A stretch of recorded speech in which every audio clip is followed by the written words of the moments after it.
This episode of Cheat Codes, a sickle cell podcast, is intended for educational and informational purposes only.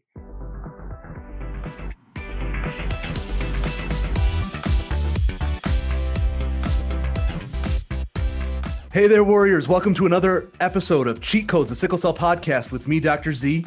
Me, Dr. C. Dr. C, we've got another legacy episode, and we're so proud and lucky to be able to call the folks who are going to be with us on this podcast colleagues and friends. We're joined by the wonderful team at St. Jude Children's Hospital. Yeah, this is huge. We have an all-star cast today. It's unbelievable that we even got everybody in the same quote-unquote room together today. You guys ever see each other in person anymore? Or is this the first time you've seen each other? Yeah, I have the privilege of getting to see Jane every now and then and Mitch every now and then. The others I miss dearly. So for the Warriors that are listening and have obviously heard the name St. Jude, are familiar with the brand of St. Jude and all of your sort of accomplishments, let's take back one step and start with just some personal introductions. So just give us a one-liner on who you are, how long you've been at St. Jude, and then we'll take the conversation from there. I want to start with Miss Yvonne. I'm Yvonne Carrol, and I'm the Director of Patient Services at St. Jude, and I've been there since 1999. I'm Jane Hankins. Happy to be here. I'm a hematologist. I'm originally from Brazil, and I've treat the kids and adults with sickle cell disease, and I am a clinical researcher. Hi, I'm Winfred Wang, pediatric hematologist, and I've been at St. Jude actually since 1979, so a little over 40 years. Now emeritus and still kind of hanging around though. So yeah, my name's Jeremie Estepp. I'm a pediatric hematologist. I have been at St. Jude since 2012 on faculty, and I was born in 1979, so a little bit over 40 years of age. And I'm very lucky to have Win still around as emeritus faculty, a wealth of knowledge and just an all-around swell guy.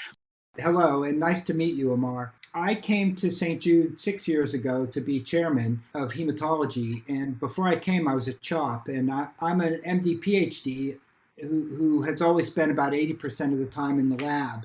And one of the reasons that I came to St. Jude is so that I could focus on doing something with my basic science of red cell biology to help patients with sickle cell disease. And so St. Jude and the clinical researchers at St. Jude have offered me the opportunity to do that, to apply my basic science of red to something good for patients. We are just so happy to have all of you here today. You know, I was talking to Jane last night a little bit, and I was telling her how I've been trying to work my way through this book here, Dying in the City of the Blues. And I was telling her that it's a dense read. It's difficult to work your way through that book. I've been trying for a while now. But the story of sickle cell disease in Memphis is intertwined. I got a sense of that in just the first 30 pages of reading through this book. Dr. Wang, I want to start with you and sort of your experience coming to St. Jude in 1979, seeing things grow over the last 40 plus years. Let's start off with, what are you most proud of that you've seen come from St. Jude in these last 4 decades? So I think overall it would be the growth of the sickle cell program, which started actually before I came to Memphis in 1979. But when I came, I was recruited to be the primary person in non-malignant pediatric hematology. Since the largest number of our non-malignant hematology patients were sickle cell patients, children with sickle cell disease, it was kind of a natural evolution for me to spend more and more of my time in the care and research of children with sickle cell disease. So when I first arrived, there were only 3 of us that actually spent almost all of our time related to sickle cell disease. That included a nurse and a coordinator. Over the years, we've gradually expanded to, I'm not sure how many right now, but it's a vastly greater number. And that's been kind of the result of, at least in the beginning, participating in various sickle cell consortia that included the Cooperative Study of Sickle Cell Disease, which we participated in for 20 years, and then various hydroxyurea trials, which culminated in the baby hug trial, as well as the development of a comprehensive sickle cell center. So I guess I could say I'm proud of being involved in all of those aspects. One additional thing that I'll mention is that we had the Comprehensive Sickle Cell Center's annual meeting back in 2006. That was held at the Peabody Hotel, and actually that turned out to be the last Comprehensive Sickle Cell Center meeting, but it was a very enjoyable occasion for me. Amazing. I think that the interaction, the community that you've built with patients in Memphis is a really interesting story as well. And I want to pull in Yvonne here and have her tell us a little bit about what she's seen, the growth she's seen, things that she's been proud of along the way, initiatives that she's been involved in. Well, I think one of the biggest things is that at St. Jude, we just can't forget that it allows people to have dignity. There's no separation between those that can pay and those that can't pay. What I've seen just traveling around the country, there is a big difference. People call hospitals charity hospitals when people are on government assistance or they can't pay. So that just lifts a burden off of every family member that they don't have to worry about paying any money.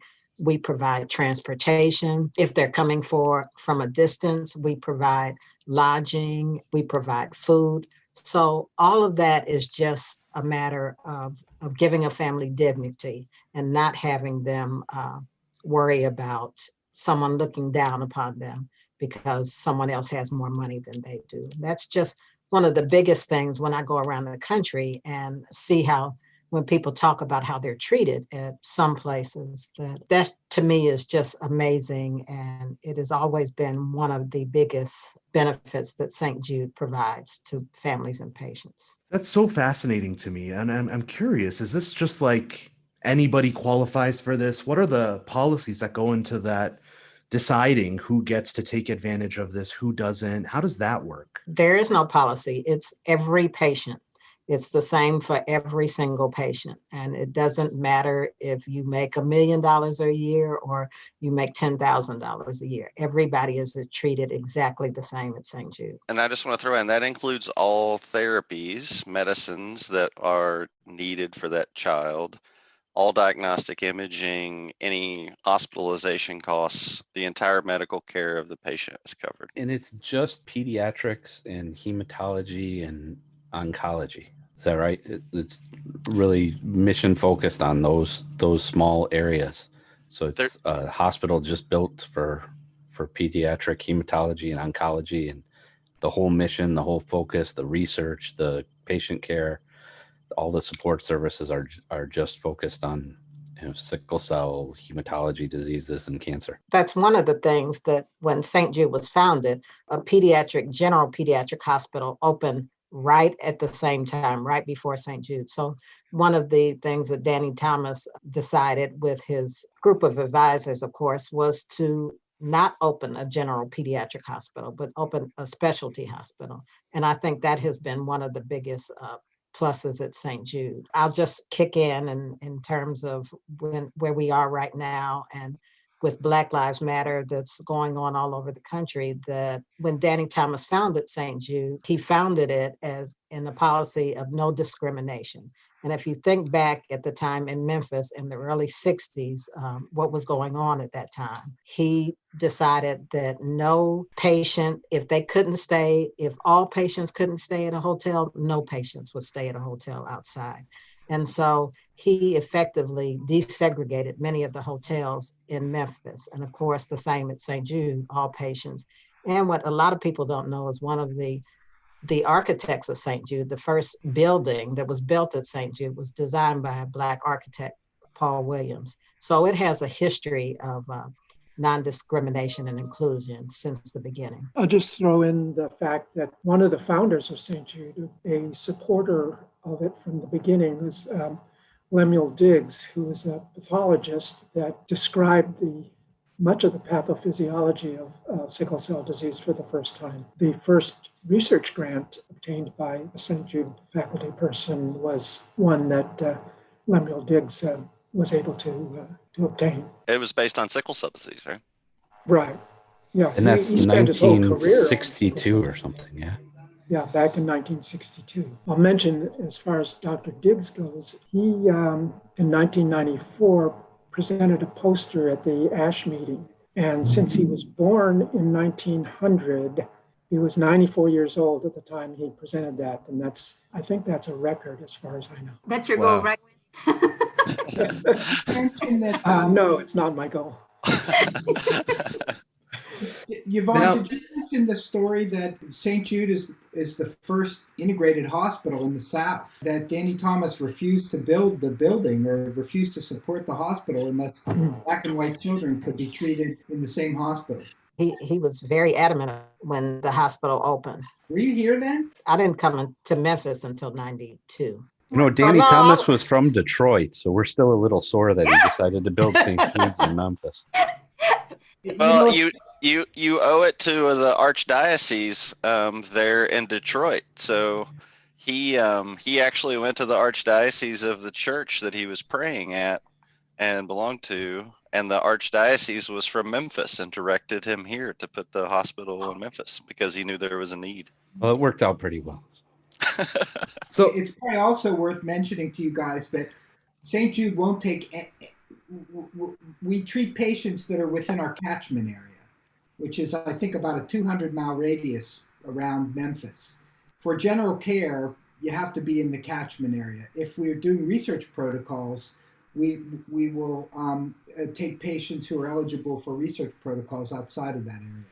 That's the general structure. So as far as sickle cell patients, that's a lot of Western Tennessee and into Arkansas? Yeah, so we currently have contracts with the state of Tennessee and Mississippi as the confirmatory center for newborn screening for a large section of the western part of Tennessee, northern part of Mississippi, and then we get some patients from kind of the Boot Hill of Arkansas. It's the Boot Heel of Missouri, but Oh, I'm sorry, Jeremie's Boot Hill talking of about- Missouri. Yeah, sorry.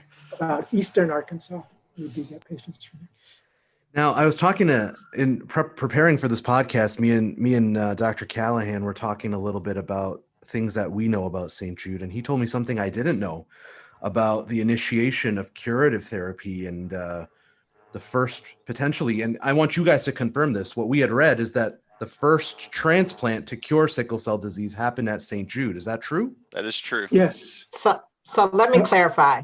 It didn't actually happen at St. Jude. It was a St. Jude patient and St. Jude doctors. And at that time, St. Jude was building their transplant unit. My understanding is called one of his friends and asked if they could use their facility.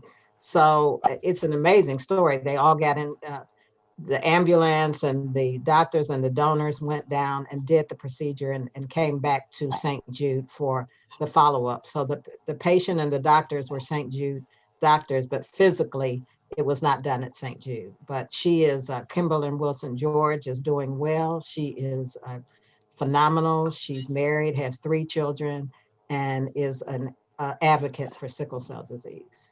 And that was 1983. Yeah, I don't think it was mentioned that Kimberly also had leukemia.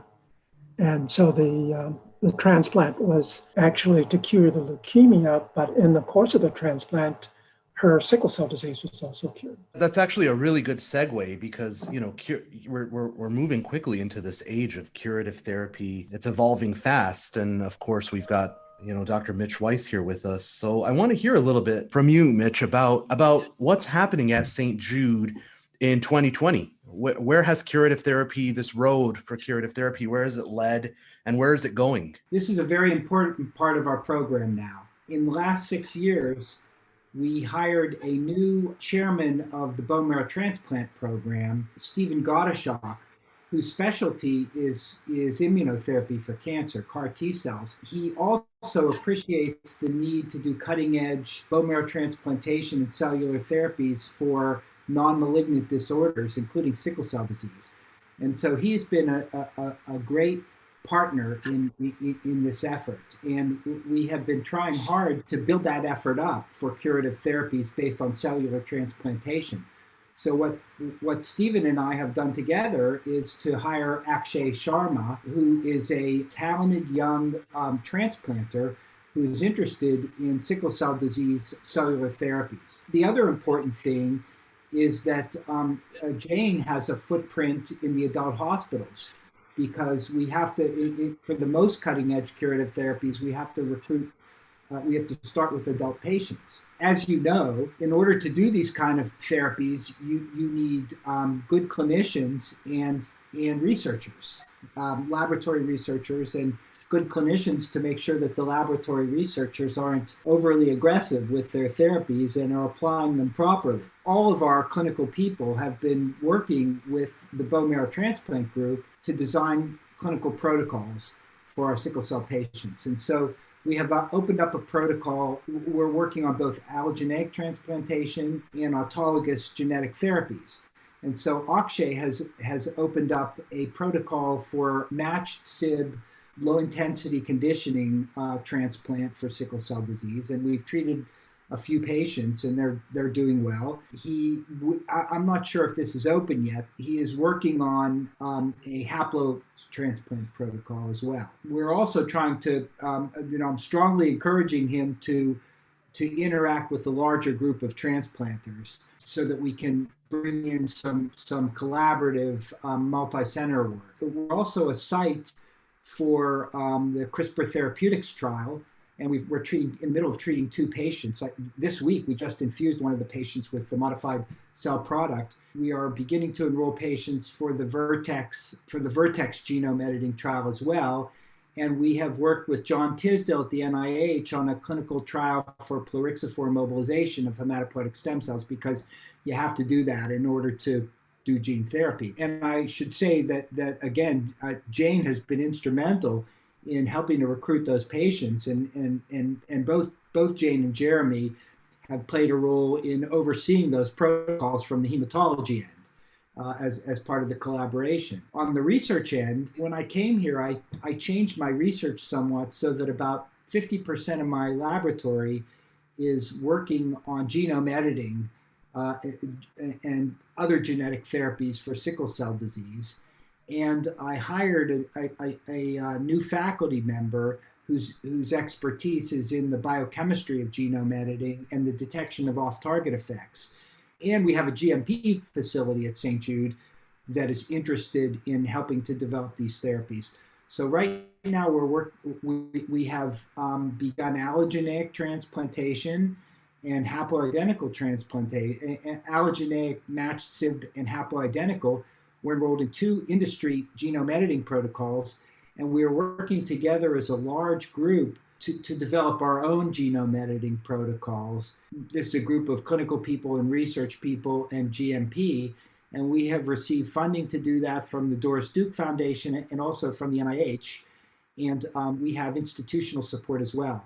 So we're hoping to have a long-term integrated multi-component program in curative therapies to complement the work that Jane is doing in healthcare delivery and transition, and also the work that Jeremie is doing in new drug development. Most recently, Jeremie has taken on a role in the global program at St. Jude, and so we hope that down the road, and I hope I'm still around when this happens, that some of these therapies that we're developing can be translated to treating patients in lower middle income countries. That's amazing. I mean, you touched on a lot of things in there, but I don't think there's any place in the world like St. Jude's where you have, literally Nobel Prize winning labs right next to clinicians taking care of huge numbers of patients with a large clinical trials apparatus, huge patient programs and really access for the patients like nowhere else,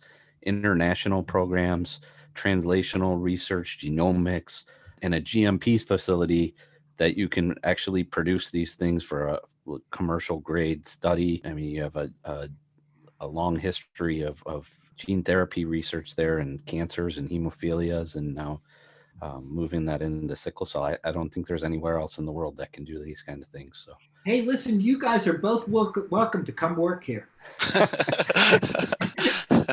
What would be better? How about we move the whole thing to Detroit? That you'll have to talk to the bosses. So I have a question for Win, if I may. So, when you came to St. Jude 40 plus years ago, did you ever envision the program that has developed and kind of the changes that have taken place in the care of sickle cell patients and the promise of all these curative intent therapies that are on the horizon? Not at all. And I think, at least from my perspective, there's been a gradual evolution over the last 40 years in the direction of the things that you just mentioned.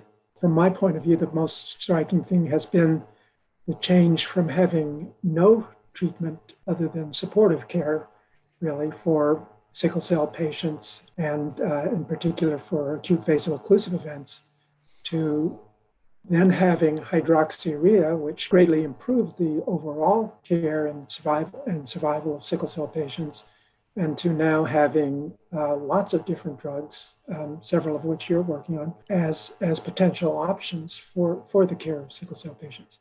This sort of parallel developments of chronic transfusion, and then bone marrow transplant, and now gene therapy have been equally as impressive, and none of those would I have envisioned when I first came 40 years ago. You know, some of that work with hydroxyurea, and now, you know, Jeremie, with the newer drugs that you guys have been working on, have made big impact, and the kids are doing quite well. There's still more work to do, but I think the big problem nationwide has been that transition to adulthood and adult care. And I know, Jane, you've been working on this and set up sort of a model program in Memphis. How did you do that? I did with a very large group of invested and passionate people.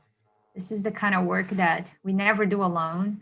Yvonne was so supportive, instrumental, and she is to this day the person I come to for questions, and in how do we begin addressing our community if we want to set up a program that goes across institutions.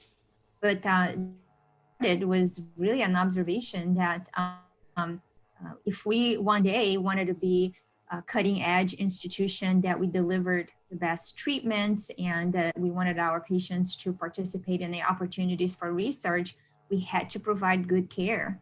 And that was true for children, but also needed to be true for the adults. And then with a large sickle cell population in Memphis, with a lot of kids, and all of the kids now surviving into adulthood, we needed to have a structure that we could continue treating the kids during adulthood. And when I started looking at that problem over a decade ago, we didn't have many places. We had Dr. Diggs Crowd's program that was founded by Dr. Lemuel Diggs, Dr. Wang mentioned.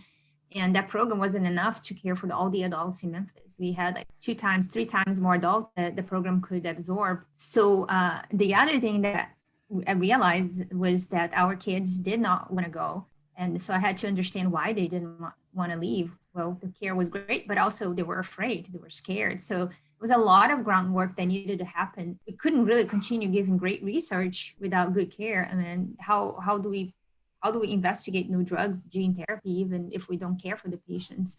So I had to develop partnerships in the community. Yvonne and I would develop partnership with the Methodist program, with the Lemuel Diggs program, which is what we have today, a network of places that work together in partnership. And then over the years, this evolved into what we have today, which is a program, a pediatric program that is linked to 2 adult programs now, that patients have options. And we have this thing that we call the co-located model of care, that pediatric and adult providers work together. And that has been, I would say, the thing that has been most successful to allow our patients to remain in care, because they keep seeing the same providers even after they leave St. Jude pediatric care. I still see my patients as young adults. And now we have adult doctors, adult hematologists coming to St. Jude and meeting them before they leave. So we have this co-location going both ways.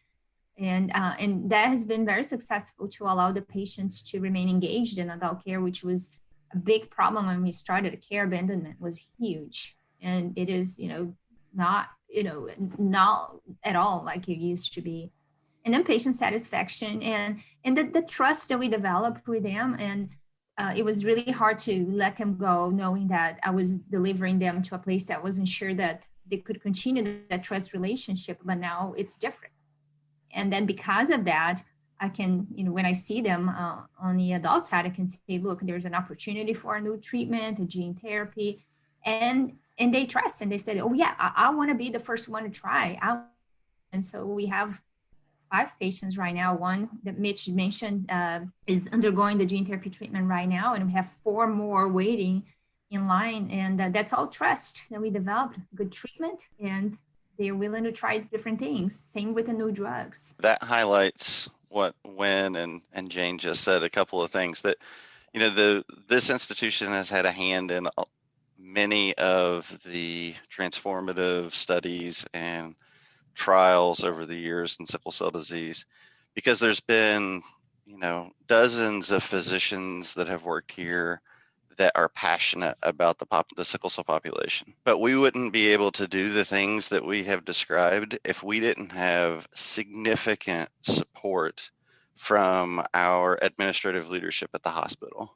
This hospital's leaders over the decades that St. Jude has existed have always prioritized sickle cell disease, and we just have monumental levels of support compared to other sickle cell groups. And I just thought that we should at least give them some props, because we would not be able to do the things that we have done, and hopefully we'll do in the future, without that type of prioritization. And Jeremie's right. The work we do with the adult hospitals, it wouldn't happen without the support of the leadership at St. Jude.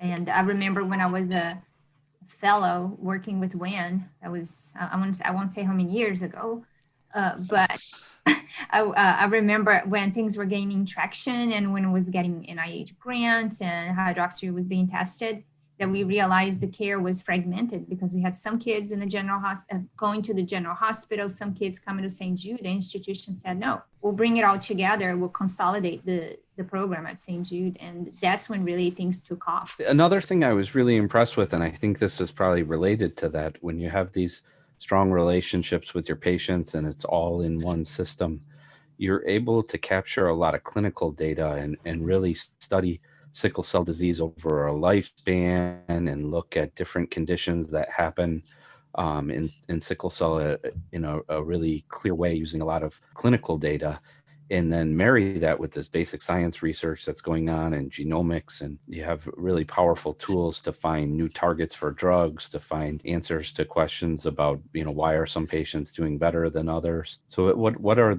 I've seen that you guys have some huge resources there. In fact, I'm afraid to even talk about ideas, because I know you'll get them done before I can even write the grant here. But I know you have this St. Jude Cloud now and the Scripps database. Tell us a little bit about those things. Yeah, so we do have a longitudinal that follows patients throughout their lifespan. And we are able to do that because we have the transition to adult care program, that we keep following them into adult care. But I think it's so critical that we do that, because we treat the kid, we treat a child today. And the question that a parent will always ask me, a 6-year-old, a 7-year-old, that say, I think this child need to be on this treatment. And the parent will immediately ask me for how long and what will happen if I keep my child on this medicine 10, 20, 50, 20 years later. So having the ability to follow the patients and capture outcomes throughout their lifetime, we're able to answer those questions. We're able to say, it's like an investment. You put your child on this treatment when he's 2, and it's like a college savings. And this is what's going to happen. His organs are going to be better, and, he will be able to succeed socially. So, and you can't do that without a large registry, without surveillance. Jane is the one who came up with that protocol and designed it. I'm going to give her shout out. It's called the Sickle Cell Clinical Research and Intervention Program, or SCRIP. You had mentioned the St. Jude Cloud. So as a part of SCRIP, there was an effort a few years ago to do kind of scientific investigation in the genetics of sickle cell disease and whether or not people could have genes in addition to sickle cell disease that would put them at risk for certain complications like kidney disease or early onset heart trouble or neurocognitive decline, those kinds of things that we see in some patients with sickle cell disease. We've done a couple of projects now looking specifically for those markers, and one of the resources at St. Jude is called the St. Jude Cloud, which is a public-facing portal that's designed really for the academic community. So you two gentlemen, Dr. Z and Dr. C, if you want to have access to the genomic data that was generated on the patients here, then it can be provided free of charge, because the whole point of this is to fast track scientific findings so that we can then translate them into improved care. And we all know that although we're all great, we're working as hard as we can do things much faster and better when we collaborate and let everybody have access to data and information. That's such a huge undertaking. I was talking to my our new junior faculty about that yesterday, and how we could potentially do some collaboration in the realm of pain with you guys using the St. Jude Cloud. So hats off to you guys for being so collaborative, having such a collaborative spirit in the name of science. It's very much appreciated. Jeremie, while I have your attention, because of your new role with Global, I want to hear a little bit about the St. Jude footprint outside of Memphis.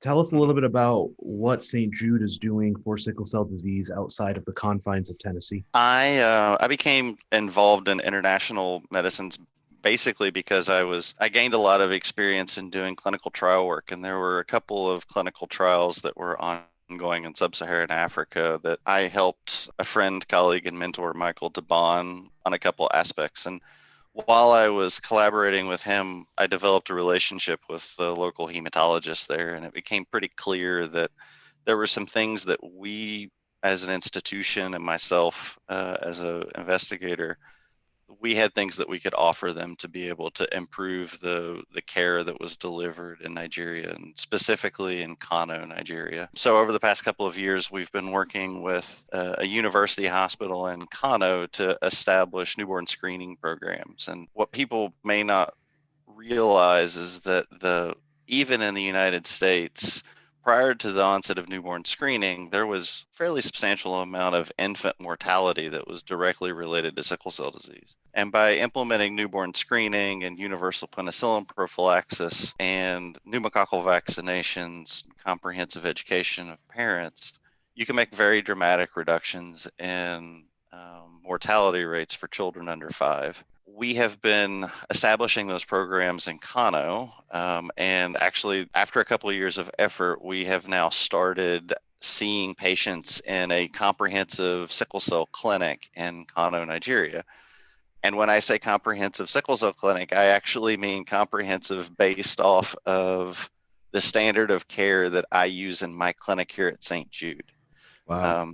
So it's penicillin prophylaxis, it's TCD screening, it's education, parental educations, and even hydroxyurea for children that are at risk of having a primary stroke. So we're quite excited. We've seen about 150 or so patients in that clinic now, and it's growing very quickly. We've taken that experience, and we have now, through the global program, we've supported 4 hospitals in Tanzania to put together a grant application that would standardize education and standardize their sickle cell care, comprehensive care for that region through a NIH mechanism called SPARCO, which is an Africa-wide consortium that the NIH funds. And it's just growing every day. The more that we do, the more that we collaborate over there, the more opportunities there are. And the knowledge that we have generated here in the US and can frequently be directly applied to populations there that can have very dramatic improvements in overall morbidity and mortality rates. That's amazing. I want to go back to the point that you made about the generosity of St. Jude. I'll mitigate that a little bit. First, I'll support it, and then I'll say something that I'll qualify it. The way the genomic effort started is Jim Downing, the CEO, called me and said, I have $1 million, extra for DNA sequencing. Would you like to use it for sickle cell disease? And because Script was set up, it was relatively easy to take samples and do whole genome sequencing. And Jane helped out with that by doing the human subjects. But on the other hand, I want you guys to know that they don't throw money at us. At least they don't anymore. We have to write grants. And we are pretty well supported with federal funding. And I will not ask the institution for money now unless we have made substantial scientific progress and already have a grant. And so what's been really good for us is that you guys know that when you get an NIH grant, it doesn't give you enough to do the work. But I have a problem going to my bosses and asking them for money out of the blue. But if we have NIH grants or other grants and we don't have quite enough to get the work done, then the institution has been pretty supportive about supplementing that work.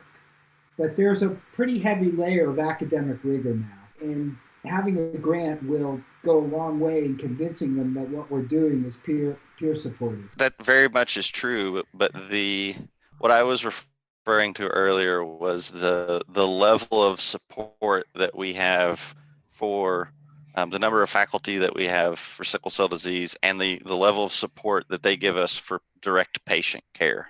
Absolutely. I mean, I know the first thing I noticed when I came to St. Jude is that our inpatient census was about 1/3 what it was at CHOP or Boston Children's, where I had been. And I think part of that is that we have enough nurse practitioners and nurse case managers to keep those patients, to manage the pain crises at home and to make sure that the patients are on hydroxyurea. I also noticed, one of the first things I said, I remember saying this to Jeremie, the patient's hemoglobin is 10. They must have SC disease because you could not have a patient with a hemoglobin of 10 who has SS. And Jeremie was like, well, a lot of our SS patients are like that.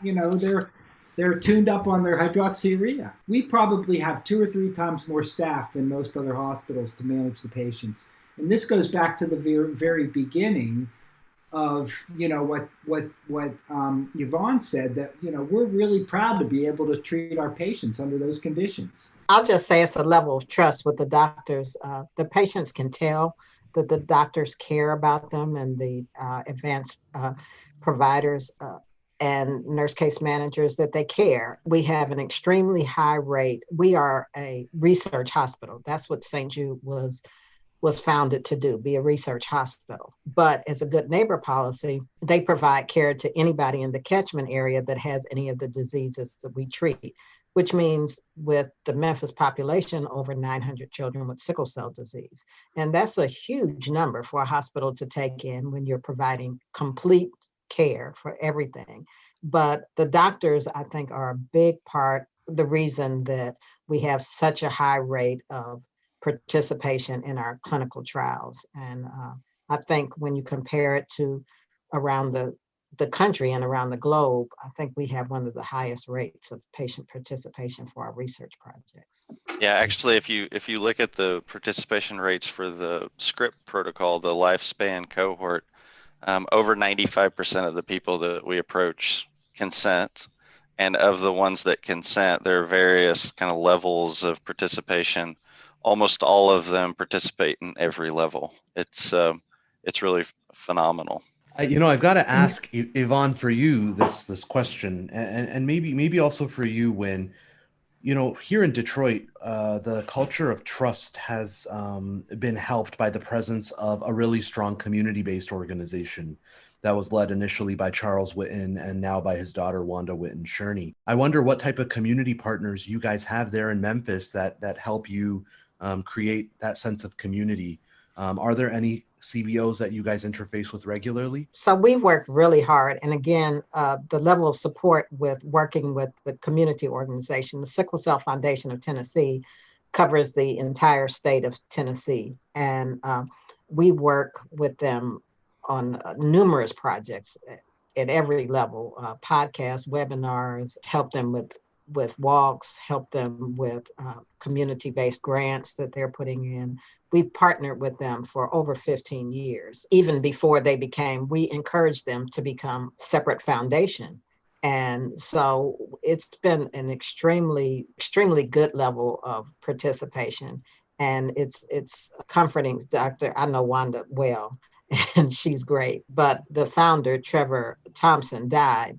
And so that really set the organization back for a while. But now it's thriving again. And all of the physicians and providers work very well with the foundation and help in any way when asked. I'll just mention that I've run in their 5K fundraising event for every year, I think, for the last 15 years or so. And he always wins his age bracket, right? I'm always the only person in my age group. Ron, you want to mention your website, the web development that you're doing? Yes, so we're creating a patient. We have a lot of educational material for people with sickle cell disease. But one of the things that we're developing now is a patient app for general hematology, but we'll have specific information for sickle cell disease, and we're basing it on what the patient wants. We're having focus groups, of course, and surveys to find out exactly how they want that information provided.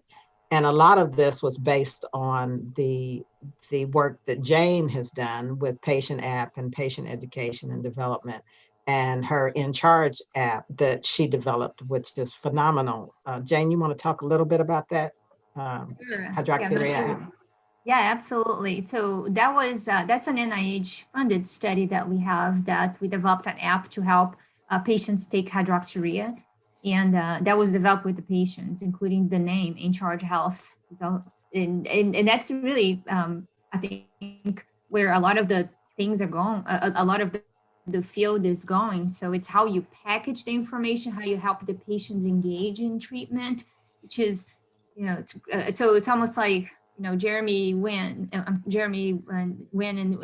Mitch developed the treatments, and they handed it to me and Yvonne. Now we're going to take it to the real world, and how do we teach the patients how to use it and keep them informed and interested in continuing treatment. It's a symbiotic relationship. Yep. I wanted to just mention that in addition to the support from the institution for personnel to support our sickle cell efforts, we're fortunate to have a group of nurse case managers, of teachers. We have actually 3 teachers for the sickle cell program who interact with our patients' families and the schools that they go to, and social workers. So actually, we also have 2 TCD examiners. We're really well supported in pretty much all aspects of clinical care for our sickle cell patients. We talked about international outreach, amazing patient care, innovative research, and I see lots of Nature and Blood papers. And one thing we haven't talked about, and I think this is another huge output of St. Jude's, is the doctors. You train doctors and really leaders in hematology who go off to other places and provide care all over the country and even the world. So tell me a little bit about the mentorship programs at St. Jude. And I'm always impressed that in this cancer center, you're churning out sickle cell doctors. Well, we've had a lot.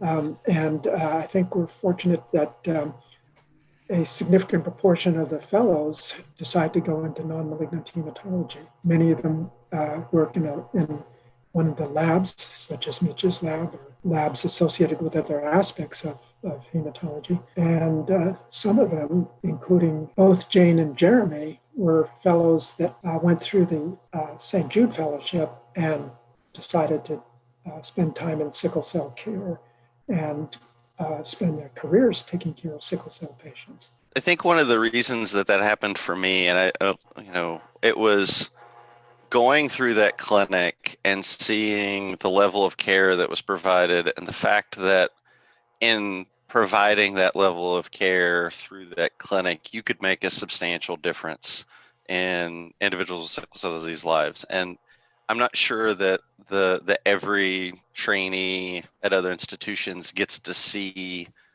that level of impact with sickle cell patients, but that's what made it interesting for me. And I think that as fellows have come through, that's one of the things that have kind of gravitated them towards our program? For me, Wayne was my mentor when I was a fellow. And to me, it was watching him discuss treatment and sickle cell disease and what happens to the body with the families, but it was completely informed by science, by his research.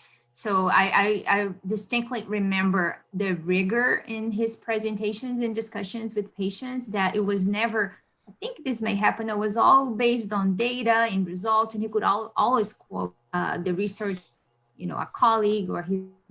So that really, really grabbed my interest, because I said, I want to be a person who is able to deliver hard information to our patients that is informed by hard data. We could sit here and talk about you guys for the next 2 weeks probably, and still not cover everything. Once again, thank you so much for your time. Thank you so much for everything you do, for fighting the good fight and making things better for patients with sickle cell disease.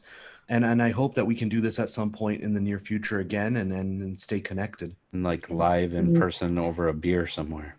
Oh, that's good. Absolutely. Thanks, guys. Thank you. Guys, thanks. Hats off. So lucky to be surrounded by some like-minded folks that happen to be 1,000 miles away, but really feels like we've known them longer. For sure. We hope that you guys found this episode enlightening, inspirational. We hope that you share this episode with someone who you think could learn a little bit about sickle cell disease, somebody who you think could get a better handle on how research works in sickle cell disease. And of course, you yourself, subscribe, share, review. Tell us what you like to hear. I like these legacy podcasts where we're focusing in on the history of a place. And I like the ones where we go over a disease state or have an expert on about one of those things. But tell us what you guys want to hear. Yeah, absolutely. We're always happy to hear from you guys. That was a great episode, Dr. Z. All right, guys. We'll see you around. Peace.